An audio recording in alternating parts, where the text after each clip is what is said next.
Art in nature. Looking at black, white, and gray in the natural world.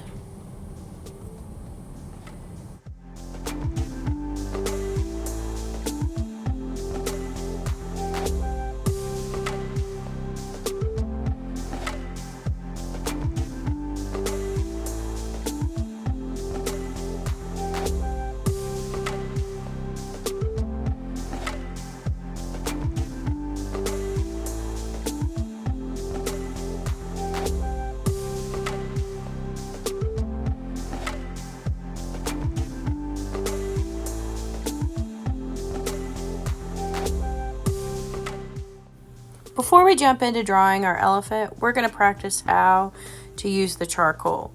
In this video, I'm showing different types of lines and how it works with my charcoal pencil. I also practiced some shapes towards the end. So I want you to just watch as I quickly fill in a page to practice some simple drawing techniques with lines and shapes to understand how the charcoal works.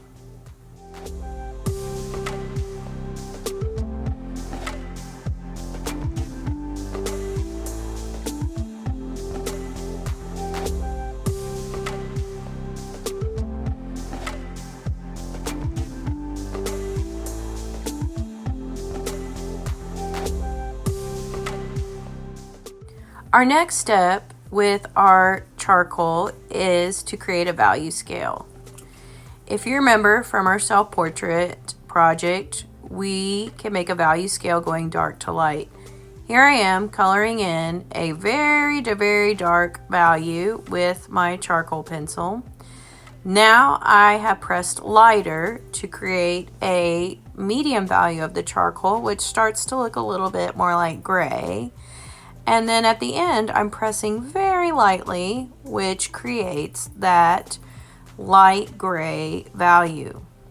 Now underneath, I'm going to create a value scale by coloring a dark square. And then I'm going to take the blender and just brush it out across the paper so that way you can see it blend out.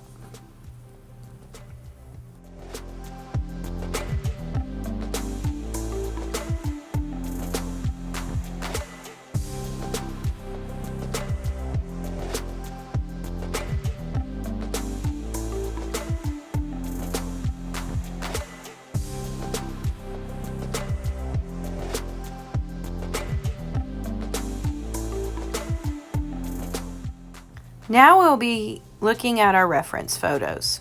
Reference photos can give us an idea of shapes. Here I am just using my finger, tracing over the shapes of the elephant in order to prepare for drawing. I'm going to move my reference photo up to the side of my desk where I can see it clearly, and now I'm bringing in my paper to draw with. I'm getting ready to draw here, and I am going to remember that in this project we're using a blender and a charcoal pencil, and I want to create a story. Just like you might do in your ELA classes, you have to figure out where you want your artwork to take place. I'm imagining that my elephant family is out on the African savanna, but it is nighttime. So you can see me filling in here with the charcoal pencil to create the dark night sky. You can see the horizon line I made looks like the hills of the grasslands there in Africa. And in a few minutes, you're going to see me use the blender to blend all of the sky together so that way it gives a really smooth texture like the sky. I then also use an eraser to create clouds in my night sky. after I finish the sky, then I am adding in a baobab tree, which is native to the African savanna, for another detail in my story. Remember, you are creating a story of where you want your elephants to be. So I want you to think about that as you start drawing. We're creating a setting first before we jump in and draw our elephants.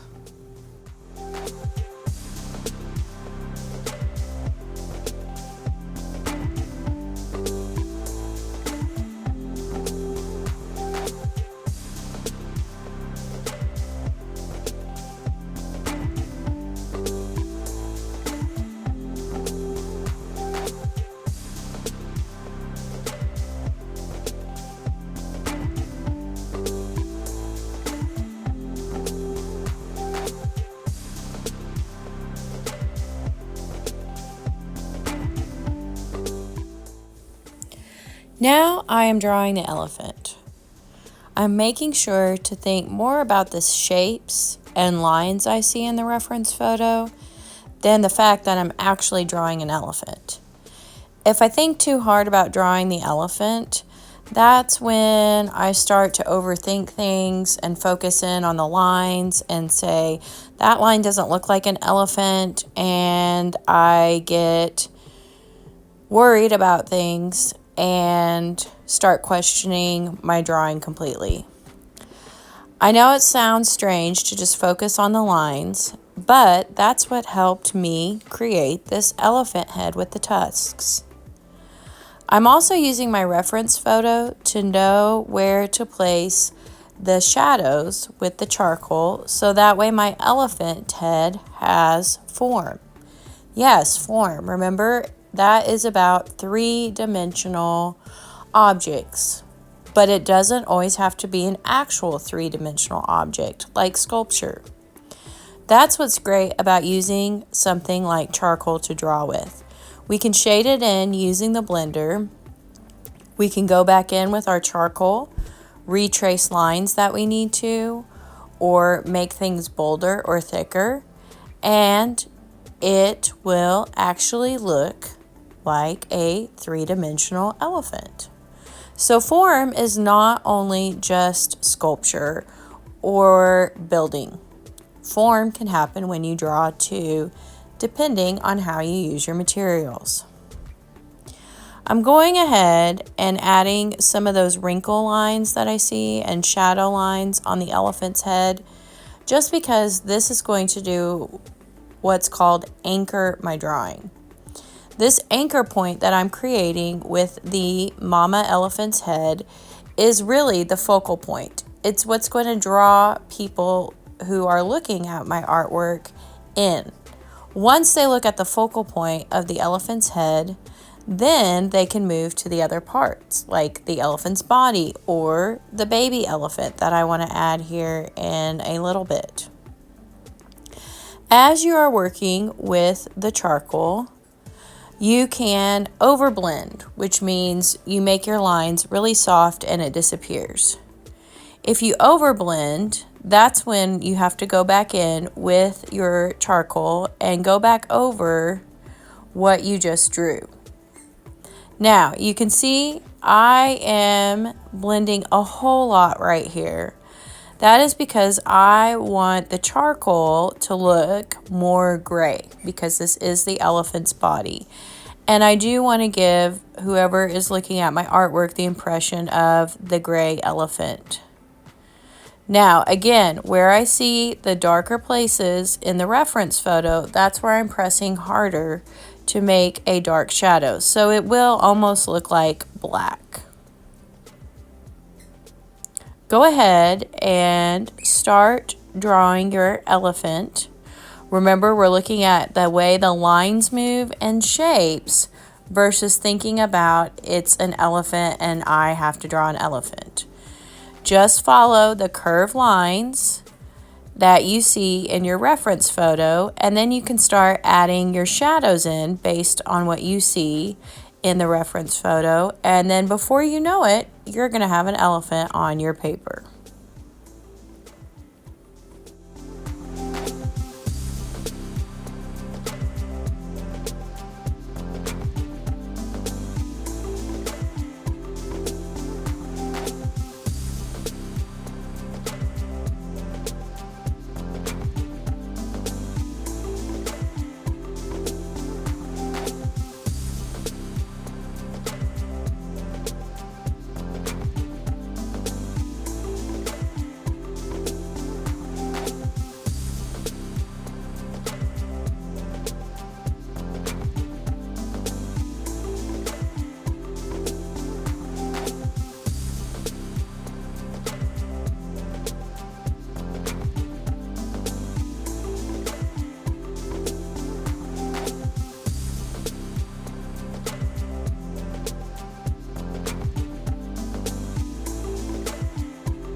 I have my mother elephant drawn.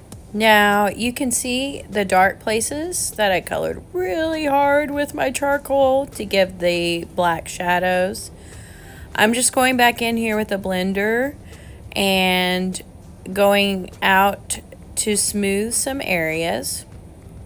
Now remember, we're telling a story, so I want to add the baby elephant, but I'm not going to draw it just like the reference photo. Remember, this is my story that I'm telling, just like you have an elephant story you're telling. So in this one, I'm putting the baby elephant behind the mother because I was thinking back to our story soon, and maybe the mother and the baby elephant went on another adventure at night, but the baby elephant might have been a little afraid, so it's following behind the mother.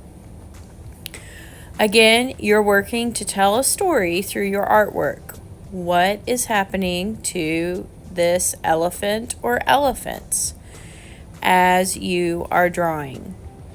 It's just like you would pick a book up out of the library and take it home to read it, or Mrs. Waters would read a book to you in a story time.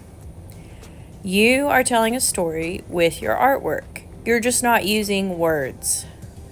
So, as you finish your charcoal drawing of the elephants, I want you to focus on what is the story that you are wishing to tell. Now that I've finished my mama elephant and my baby elephant, I'm going in and finishing the setting or the background. I'm just using quick little vertical lines to look like the tall grass of the African grasslands. I'm going to add in lines all the way around my paper. That way the elephants look like they are in the African savanna. By each elephant, I'm going to add a few more shadows, and I'm also going to draw the trees just a little bit taller to fill in the what we call middle ground in our artwork. So if I were to divide my space up in my artwork, the background is the night sky with the grass. The midground would be those trees, and really part of the mother elephant. And then what's closest to us in my artwork is the front legs of the mother elephant and the baby elephant. So this creates, again, what we call in art a complete composition. If you were to sit and critique my art using the 7 elements of art, you definitely could find lines, you could find shapes, probably more organic shapes than geometric. You're going to find that my color is black and white and gray. It's still color, even though it's not rainbow colors. You're going to find values because, well, gray is a value of black, and you can see the value on the elephants and in the sky and in the trees and even the way I'm drawing the grass. You're going to see that I've created texture by the grass, by the way I drew the trees, even the lines I put on the elephant's skin. You are also going to see form, as we talked about, with the way I shaded the elephants so that they do look 3-dimensional. And then you're also going to see space. I've filled up my entire picture. Just like I said, background sky, midground grasslands and trees, maybe even part of the mother elephant's head, and then what's closest to us is the baby elephant and the mother elephant's feet. That is a complete artwork using the 7 elements of art. I'm just finally adding those finishing touches by taking my blender over the charcoal grass, because that way I don't have to draw in every single grass line. It gives the impression of grass when someone looks at my artwork. I hope you enjoy this project as much as I do. Charcoal is one of my favorite things to draw with personally on my own time as an artist. just because it gives a lot of impact with really a little bit of effort. If you think about how well we can create form and how quick we can create form with the charcoal, it's pretty amazing. In fact, I had a student one time say, I love using charcoal because it's like doing magic in the art room. Good luck drawing your elephant, and I can't wait to see the finished product.